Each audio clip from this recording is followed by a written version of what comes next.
आज के इस क्लास में हम फॉरम और इनपुट एलिमेंट्स जो टैग्स है उसके बारे में हम लोग सीखेंगे। Form element the form element is used to create a form on a web page. जैसे कि लास्ट क्लास में हमने देखा था कि टेबल के बारे में हम लोगों ने जाना। टेबल टैग डाल के उसके अंदर जो एलिमेंट्स मतलब टैग्स हम लोग डालते जाएंगे, उसी तरह सेम यूएल में भी देखा, मतलब अनऑर्डर्ड लिस्ट और ऑर्डर लिस्ट में देखा कि यूएल और ओएल डालने के बाद जैसे कैसे हम लोग लिस्ट की मदद से एलिमेंट्स डालते जाते हैं, उसी तरह फॉरम में भी सेम है। पहले हमें फॉरम टैग का ओपनिंग और क्लोजिंग टैग डालकर बीच में जो भी इनपुट एलिमेंट्स है उनको प्लेस करना होगा। ठीक है। It acts as a container for other form elements. अभी मैं हमने इसी के बारे में जाना। It has attributes like action, okay, and methods. इसके अंदर दो एट्रीब्यूट्स हैं, एक है एक्शन और दूसरा है मेथड्स। इसके साथ साथ क्लास और आईडी भी हम लोग डाल सकते हैं, लेकिन मेनली जो इम्पोर्टेंट है एक्शन और मेथड्स। एक्शन क्या करता है यहाँ पे देखिए, एक्शन मैंने ऑलरेडी डाला हुआ है यहाँ पर एग्जाम्पल के तौर पर। Specifies the URL where form data is sent. देखिए बेसिकली फॉरम है क्या। फॉरम जैसे कि आप कोई भी गवर्नमेंट वेबसाइट पे गवर्नमेंट जॉब के लिए अगर अप्लाई करोगे तो आप एक एप्लीकेशन फॉरम देखोगे उसको उस वेबसाइट पर। अगर उस डेटा को फॉर्म फिल करने के बाद उस डेटा को कहीं पे सेंड करना है, आपको सबमिट करना है, तो कहाँ पे सेंड करना है वो एक्शन तय होता है। यहाँ जो एक्शन डाला गया है, जिस पेज को लिंक किया गया है, इसके माध्यम से वो काम हो जाता है और वो वहाँ से डेटाबेस में स्टोर हो जाएगा। ठीक है। कौन सा भी डेटा हो, चाहे वो इमेजेस हो चाहे वो टेक्स्ट हो, तो वो इसी के माध्यम से डेटाबेस में जा सकेगा। ओके। और ये मेथड क्या है? Method is nothing but specify the HTTP method to be used for form submission. Okay. यहाँ पे जानने वाली बात एक है कि अगर आप कंप्यूटर साइंस बैकग्राउंड से हो, यानी कि BCA या फिर diploma in computer science engineering beginners like freshers है, तो आपने थोड़ी बहुत जानकारी पा ली होगी कि क्रूड एप्लीकेशन के बारे में थोड़ी बहुत आपने ऑलरेडी जाना होगा। तो क्रूड एप्लीकेशन मतलब क्या है? Create, right, update and delete. तो इस क्रूड एप्लीकेशन का एक फॉर्मेट है। उस फॉर्मेट को स्ट्रक्चर में लाने के लिए हम लोग SQL इस्तेमाल करते हैं। SQL या फिर NoSQL। उसकी जो क्वेरी लैंग्वेज है वहाँ पे हमको HTTP मेथड्स मिलेंगे। ओके। ये आगे जाकर जब हम जावास्क्रिप्ट और बैकएंड जब सीखेंगे तब ज़रूर हम लोग इसके बारे में बहुत डीप डाइव करेंगे। पोस्ट एक मेथड है, उसकी सिमिलरली गेट एक मेथड है। अगर गेट डालोगे तो वो डेटा सर्वर से गेट करेगा, मतलब लेकर अपने वेबसाइट पे दिखाएगा। ओके। उसी तरह अगर पोस्ट करोगे तो डेटा सेंड करेगा। ठीक है ना। तो उस मेथड को इम्प्लीमेंट करने के लिए हम लोग इधर एक एट्रीब्यूट डालते हैं फॉरम एलिमेंट में, जो कि फॉरम पोस्ट का जो एग्जाम्पल फ़िलहाल आप देख पा रहे हो। ठीक है। उसके बाद हम चलते हैं टेक्स्ट इनपुट्स पर। कुछ इनपुट्स हम लोग डाल सकते हैं। दिस क्रिएट्स, मतलब यहाँ पे आप टैग देख रहे हो। ओके। ये जो इनपुट टैग है ना, ये input tag self closing tag है, बिल्कुल इमेज टैग की तरह। Okay.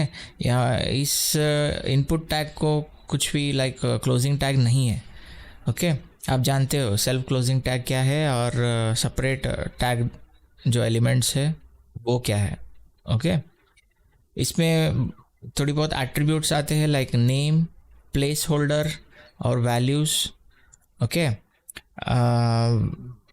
Name usually use to identify the input. Name जो है ये इनपुट टाइप की आइडेंटिफिकेशन को बनाता है। फॉर एग्जांपल, एक एप्लीकेशन फॉर्म में यूज़र नेम करके मैंने यहाँ पे एक एग्जांपल प्लेस किया हुआ है ऑलरेडी। ओके, ये जो यूज़र नेम है इसका एक ग्रुप बनेगा, यूज़र नेम का एक ग्रुप बनेगा बैकएंड पे, सर्वर पे मतलब। ठीक है, तो उसके लिए ये इस्तेमाल होगा। और दूसरा प्लेस होल्डर, ये इस टेक्स्ट के अंदर ये जो इनपुट टाइप है इसके अंदर आप टेक्स्ट, पासवर्ड, ईमेल कुछ भी डाल सकते हो। मतलब अलग अलग फॉर्मेट में आप इसको डाल सकते हो। ओके, और इसके अंदर अल्फ़ा न्यूमेरिक और टेक्स्ट इन्फॉर्मेशन आप डाल सकते हो। मतलब क्या, एक समझ लीजिए एक ऐसा एक बॉक्स है और अगर आप उस बॉक्स में टेक्स्ट भी डालोगे या फिर नंबर भी डाल सकते हो। Okay, place holder, place holder का काम क्या है? प्लेस होल्डर आपको बताता है कि इस बॉक्स में डालना क्या है। मतलब इसमें यूज़र नेम डालना है, ईमेल डालना है, या फिर पासवर्ड डालना है, या फिर एड्रेस डालना है, क्या डालना है, तो वो स्पेसिफाई करता है प्लेस होल्डर। प्लेस होल्डर की खासियत यह है जब भी आप इनपुट एलिमेंट पे फॉर्म पे क्लिक करोगे तब वो जो प्लेस होल्डर पे जो भी आपने नाम दिया होगा, लाइक फॉर एग्जांपल एक बॉक्स दिख रहा है उसके अंदर लिखा हुआ है यूज़र नेम, जब भी आप क्लिक करोगे और टाइप करना शुरू कर दोगे तो वो यूज़र नेम हट जाएगा। ओके, जो आप टेक्स्ट डालोगे वो दिखेगा। उसके बाद में आएगा value. Value it sets as a initial value, like अभी क्या बताए, देखिए इनपुट के अंदर जो वैल्यू हमने दे रखा है ना, okay, that is called initial value. तो वो वैल्यू पकड़ के रखता है ये। तो हम लोग नेम और वैल्यू को इस्तेमाल करके डेटाबेस में स्टोर करने की काम करते हैं। देखिए बहुत शायद मैं बहुत डीपली समझा रहा हूँ। आप इनपुट जो एलिमेंट है, मैं अभी फ़िलहाल के लिए छोटा सा एक एग्जांपल दिखा देता हूँ। फ्यूचर में हम बहुत ही डीप जाएंगे। एप्लीकेशन फॉर्म बनाने के लिए या फिर लॉगिन फॉर्म बनाने के लिए या फिर अलग अलग बहुत सारे ऐसे फॉर्म्स है, उनको बनाने के लिए आपको फॉर्म एंड इनपुट सीखना बहुत ज़रूरी है। इसलिए मैं बहुत डीपली समझाने की कोशिश कर रहा हूँ। तो बहुत ध्यान से सुनिएगा इस चैप्टर को। तो एक एग्जांपल देख लेते हैं। पहले हम लोग एक फॉर्म क्रिएट कर लेंगे। एक्शन ऑटोमेटिकली आ गया। मैं अभी फ़िलहाल के लिए कोई एक्शन देना नहीं चाहता। मेथड दे सकता हूँ, पोस्ट दे देता हूँ मैं। ओके, इसके अंदर मैं एक इनपुट दे देता हूँ। ओके, इनपुट ऑलरेडी टेक्स्ट आ गया मुझे ऑलरेडी लिखा हुआ। मैं यहाँ पे यूज़र नेम दे देता हूँ और एक वैल्यू दे देता हूँ। वैल्यू को भी मैं यूज़र नेम ही बना देता हूँ। ठीक है, आईडी और क्लास आप डाल सकते हो। एडिट करना चाहते हो सीएसएस के माध्यम से या फिर जावास्क्रिप्ट में कुछ कंडीशंस वगैरह कुछ करना चाहते हो तो आपको आईडी से ही काम करना पड़ेगा। क्लास से आप सीएसएस में भी काम कर सकते हो। तो इसके बाद में हम लोग एक प्लेस होल्डर डाले, यूज़र नेम। ठीक है, अभी ये जो इनपुट है मुझे आउटपुट पे यहाँ पे दिखेगा, दिख रहा है यहाँ पे यूज़र नेम। अब मैं यहाँ पे अपना नाम डाल सकता हूँ। Sorry,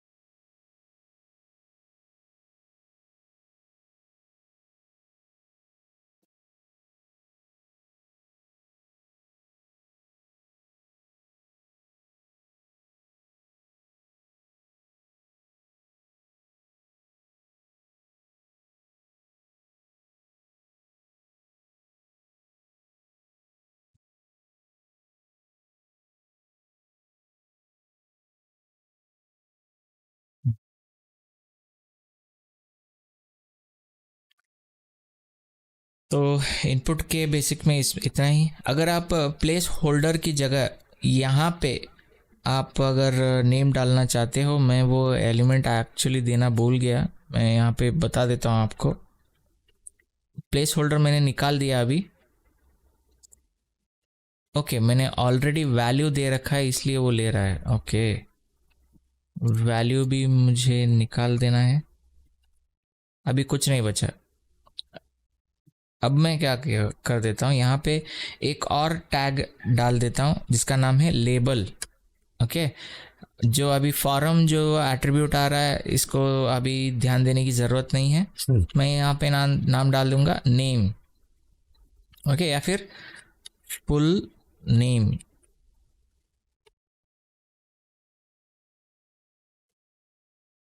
okay, full name. देखिए फुल नेम आ गया।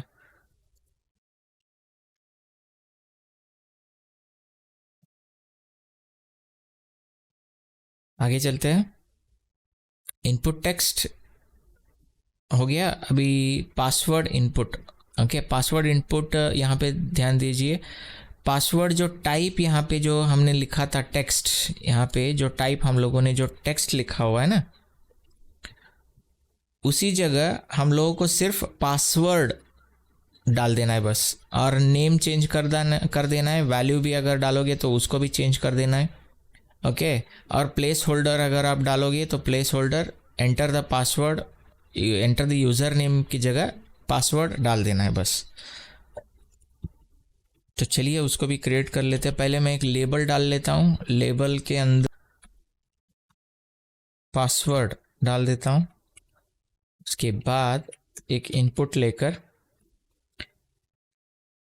नेम में अभी फ़िलहाल के लिए नहीं डाल रहा, यहाँ पे जो टाइप है मैं इसे पासवर्ड कर देता हूँ। ठीक है, अभी पासवर्ड का मज़ा क्या है, पासवर्ड जो है यहाँ पे देखिए, मैं अभी नाम यहाँ पे आसानी से डाल सकूँगा, लेकिन पासवर्ड पे अगर मैं यहीं टाइप करने के लिए कोशिश करूं तो पासवर्ड पे आप बेसिकली जानते हो इसके बारे में, पासवर्ड दिखता नहीं है किसी को, सिर्फ डॉट डॉट डॉट या फिर स्टार। CSS की मदद से आप इस डॉट को चेंज कर सकते हो, चाहे तो स्माइली डाल सकते हो वहाँ पे।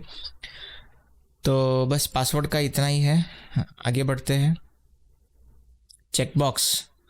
ओके, चेकबॉक्स के बारे में कुछ आप जानते होंगे शायद। चेकबॉक्स जब भी आप कोई भी आप एप्लीकेशन फिलअप करने चाहोगे तो तब टिक मार्क जो रहेगा, टिक मार्क का जो बॉक्स दिखता है ना, उसको हम लोग बोलते हैं checkbox. Okay, this creates checkbox like, okay अभी मैंने बोल दिया वो चेक मार्क करने के लिए काम आता है। तो एट्रीब्यूट्स इसके अंदर भी नेम और वैल्यू है।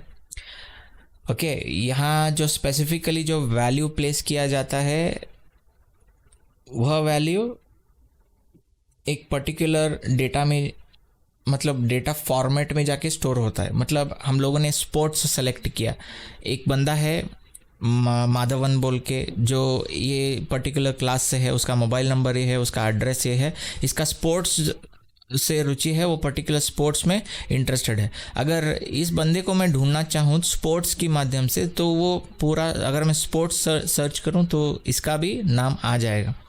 तो इस तरीके से कैटेगरीज क्रिएट करने के लिए हम लोगों को वैल्यू इस्तेमाल करना पड़ेगा।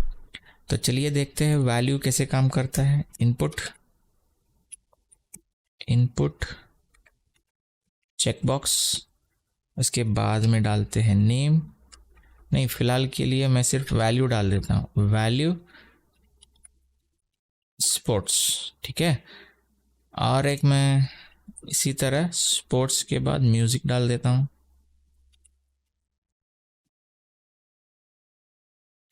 ठीक है, चेकबॉक्स यहाँ पे देखिए,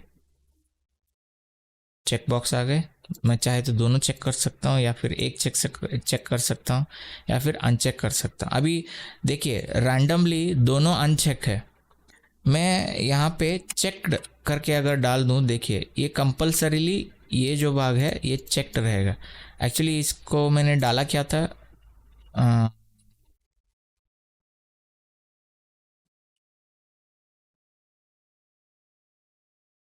मैंने स्पोर्ट्स डाला और यहाँ पे मैं म्यूज़िक डाल दूँगा। ओके,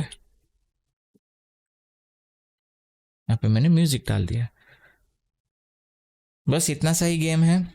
अगर मैं इसे रैंडमली रिफ़्रेश करूं तो इसको चला जाना चाहिए था, लेकिन मैंने यहाँ पे चेक करके जो लेबल डाला है यहाँ पर, उसके माध्यम से मैं इसे अनचेक भी कर सकता हूँ, लेकिन ये रैंडमली जो है अगर मैं रिफ़्रेश करूँ तो ये स्पोर्ट्स चेक्ड रहेगा। सो चेकबॉक्स में इतना ही। आगे बढ़ते हैं रेडियो बटन्स पे। रेडियो बटन्स भी बिल्कुल चेक बॉक्स की तरह ही है। फॉर एग्जांपल एप्लीकेशन फॉर्म में मेल या फीमेल या फिर अदर सेलेक्ट करने के लिए जो डॉटेड सिलेक्शन बटन्स आते हैं उनको हम लोग रेडियो बटन बोलते हैं।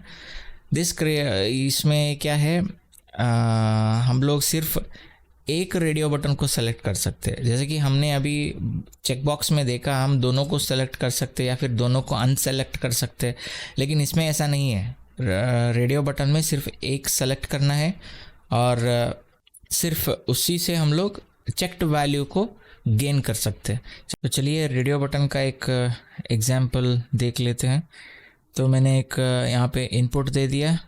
ओके, नेम में इसको टाइप मैं रेडियो कर देता हूँ। नेम में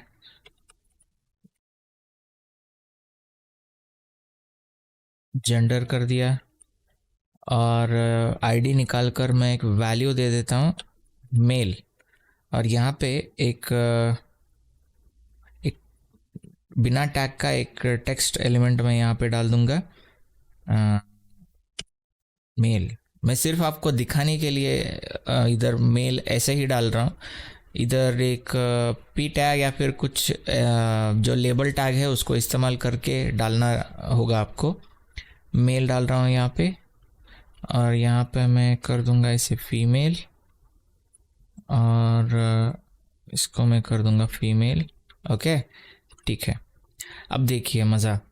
अगर हम लोग यहाँ पे देखें तो ये मेल और फीमेल जो टैग्स है, अगर मैं इसके ऊपर क्लिक करूँ या फिर मैं इसके ऊपर क्लिक करूँ, सिर्फ मैं एक सेलेक्ट कर सकता हूँ। ओके, क्योंकि ये जेंडर ग्रुप से बिलोंग करते हैं और मैं इसे एक को कौन सा भी एक सेलेक्ट कर सकता हूँ। मैं दोनों सेलेक्ट नहीं कर सकता, लेकिन यहाँ पे मैं दोनों सेलेक्ट और अनसेलेक्ट भी कर सकता हूँ, लेकिन मैं इसे अनसेलेक्ट नहीं कर सकता। एक बार सेलेक्ट करने के बाद अनसेलेक्ट नहीं कर सकता।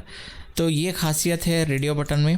अभी अगर मैं इसको रिफ़्रेश करूँ तो हट जाएगा। अगर मैं मेल को चेक कर दूं, जैसे कि हम लोगों ने इसको ट्राई किया था चेकबॉक्स के अंदर, अगर मैं इसे कंपलसरीली चेक्ड करूं तो मैं जितना भी रिफ़्रेश करूं मेल कंपलसरीली चेक्ड रहेगा। अगर मैं फीमेल को अगेन सेलेक्ट करूं तो मेल अनसेलेक्ट हो जाएगा। ओके, कंडीशंस जान लीजिए इनपुट और रेडियो बटन्स की। तो आगे बढ़ते हैं। ड्रॉप लिस्ट एक फॉर्मेट है। आपने देखा होगा कि अलग अलग कंट्रीज़ को सेलेक्ट करने के लिए एक ड्रॉप लिस्ट आता है, या फिर मेल फीमेल अदर्स जो अभी फ़िलहाल हमने देखा उसको सेलेक्ट करने के लिए ड्रॉप लिस्ट आता है। तो इसका एलिमेंट जो है, पहले हम लोगों को सेलेक्ट एलिमेंट को क्रिएट करना होगा। इसके अंदर हम लोगों को नेम डालना होगा। नेम हमने ऑलरेडी पता लग चुका है कि पर्टिकुलर पोजीशन पे ले जाने के लिए हमको नेम डालना बहुत ज़रूरी होता है। मैं इधर एक कैटेगरी एग्जांपल में जो है वही कैटेगरी बना लेता हूँ। मैं यहाँ पे नेम डाल देता हूँ, कंट्री डाल दिया। मैं इस आईडी को यहाँ से हटा देता हूँ। ओके, उसके बाद सेलेक्ट का जो टैग है हमने डाल दिया। चलिए देखते हैं एक एग्जांपल में कि ये क्या दे रहा है। यहाँ पे दिख रहा है आपको फीमेल के बाद। ओके, ऐसा एक ड्रॉप डाउन फॉर्मेट रेडी हो जाएगा। अभी इसमें कंटेंट डालने के लिए हम लोगों को ऑप्शन जो टैग है उसका इस्तेमाल करना पड़ेगा। ऑप्शन के अंदर मैं डालूँगा value attribute. Okay, value attribute. अगर मैं वैल्यू यहाँ पे डाल दूँगा तो यहाँ पे देखिए वैल्यू आ गया। मेरे पास सिर्फ एक ही वैल्यू है और एक ही वैल्यू मुझे दिखाई दे रहा है। अगर मैं इस वैल्यू को और ज़्यादा कर दूँ, ओके, तो यहाँ पे देखिए 3 वैल्यू आ गए। बस इतना ही है ड्रॉप डाउन एट्रीब्यूट में। तो आगे बढ़ते हैं। Text area, okay, text area आपने देखा होगा। पहले मैं 2 BR टैग यहाँ पे डाल के टेक्स्ट एरिया को यहाँ पे डाल दूंगा, ओके। नेम, आईडी, क्लासेस डालना कंपलसरी है। अगर आप इसको CSS और जावास्क्रिप्ट में लेकर आना चाहते हो, बैकएंड में इसका जो फीडबैक है उसको अगर लेना चाहते हो, डेटा को लेना चाहते हो, तो आपको इस्तेमाल करना मैंडेटरी है। ये जो कॉलम 30 और रो 10 जो दिख रहा है, ये actually size of the text area है। मैं दिखा देता हूँ आपको। मैंने सिर्फ टेक्स्ट एरिया यहाँ पे टैग डाल दिया, ओपनिंग और क्लोजिंग टैग, और कुछ भी नहीं डाला। लेकिन यहाँ पे इसको सेव करने के बाद यहाँ पे देखिए आ गया टेक्स्ट एरिया। अगर मैं टेक्स्ट एरिया को देखूँ तो कॉल 30 है। चलो यहाँ मैं दिखा देता हूँ। 1 2 3 4 5 6 7 8 9 10 11 12 13 14 15 16 17 18 19 20 21 22 23 24 25 26 27 28 29 30, ओके, 31, ओके। सो ये जो साइज़ है रैंडमली मुझे 30 फॉन्ट का मुझे साइज़ मिल रहा है यहाँ पर, ओके। मिनिमम 35, मैक्सिमम आता है 31, लेकिन मिनिमम मुझे 31 का ये देगा, ओके। और रो जो है मैं इसी को 1 2 3 4 5 6 7 8 9 10, ओके। सो हाइट जो रो जो है वो 10 टेक्स्ट के 10 लाइन के जो टेक्स्ट है मैं यहाँ पे डाल सकूँगा। अगर मैं इसमें चेंज करूँ, अगर मैं इसे 60 करूँ, 60 और इसे मैं 20 कर दूँ, देखिए इस बॉक्स को ऑब्जर्व कीजिए। मैं यहाँ पे इसे सेव करूँगा तो ये बड़ा हो गया, मुझे यहाँ से 61 और यहाँ पे 20 मिलेगा, ठीक है। तो टेक्स्ट रो जो है ये सिर्फ मैसेज लेने के लिए काम आता है, ओके। इस पे आप जो भी इनपुट बड़े से जो कंटेंट है, आप चाहे तो इधर ऐसे लिख सकते हो। इस टेक्स्ट की जो लिमिट है, लिमिट आप लिख सकते हो। आप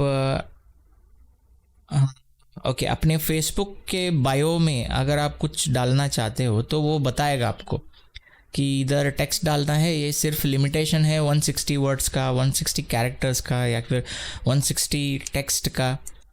तो 160 वर्ड मतलब थोड़ा बड़ा आएगा, 160 टेक्स्ट मतलब थोड़ा छोटा आएगा, ओके। उस साइज़ के हिसाब से अगर आपको इंक्लूडिंग स्पेस, इंक्लूडिंग स्पेस मतलब अभी देखो मैंने कुछ टेक्स्ट डाल दिया, स्पेस मारा, और टेक्स्ट डाल दिया, स्पेस मारा, तो वो स्पेस को भी पकड़ के चलेगा। तो उन चीज़ों को अगर एलिमिनेट करना है तो उसको मैनिपुलेट करके जो भी मुझे चेंजेस करना है वो CSS में हम लोग काम कर सकते हैं। तो टेक्स्ट एरिया जो है वो इतना ही है। टेक्स्ट एरिया का यूजेज सिर्फ बड़ा सा जो कंटेंट रहता है उसको लेने के लिए हम लोग टेक्स्ट एरिया की मदद लेते हैं। तो इनपुट जो फॉर्म एलिमेंट्स में ये इतना बहुत ही इम्पोर्टेंट है। अगर आप टाइप में ईमेल डालोगे तो ईमेल आएगा, पासवर्ड डालोगे तो पासवर्ड आएगा। टाइप की खासियत ही इम्पोर्टेंट है यहाँ पर। नेम टेक्स्ट डालोगे तो आप रैंडमली कुछ भी डाल सकते हो। टेक्स्ट डालोगे तो नंबर भी डालने के लिए आपको टेक्स्ट का ही इस्तेमाल करना पड़ेगा। देखिए यहाँ पे मैंने नाम डाला है, लेकिन मैं यहाँ पे नंबर डाल सकता हूँ, ओके। लेकिन मुझे ये रेगुलेट करने के लिए ऑप्शंस जो मिलेंगे वो मुझे जावास्क्रिप्ट में करने के लिए मिलेंगे। HTML में भी है, लेकिन फ़िलहाल के लिए हम उसका इस्तेमाल नहीं करना चाहते। ज़्यादातर जो भी काम करना है वो जावास्क्रिप्ट में ही काम करना एज अ गुड डेवलपर आपको अच्छा रहेगा। तो आज के क्लास में इतना ही। आप जाइए W3 वेबसाइट में, HTML में जाकर फॉरम जो पेज आपको यहाँ पे दिख रहा है ना, ओके, ये जो फॉरम पेज आपको दिख रहा है, यहाँ पे नीचे आपको ये फॉरम के बारे में पूरा इंफॉर्मेशन मिलेगा। पहले ही वीडियो में मैंने इसके बारे में जिक्र किया था कि आपको HTML के लिए W3 वेबसाइट को फॉलो करना है, या फिर और बहुत डीप डाइव करना है तो आप MDN मोज़रेला जो पेज है उसको फॉलो कर सकते हैं। बस खुद से काम करना शुरू कर दीजिए। जितना इन्फॉर्मेशन आप लोगे ध्यान पे रखिए, बहुत कम है, ठीक है। तो मिलते हैं नेक्स्ट क्लास में।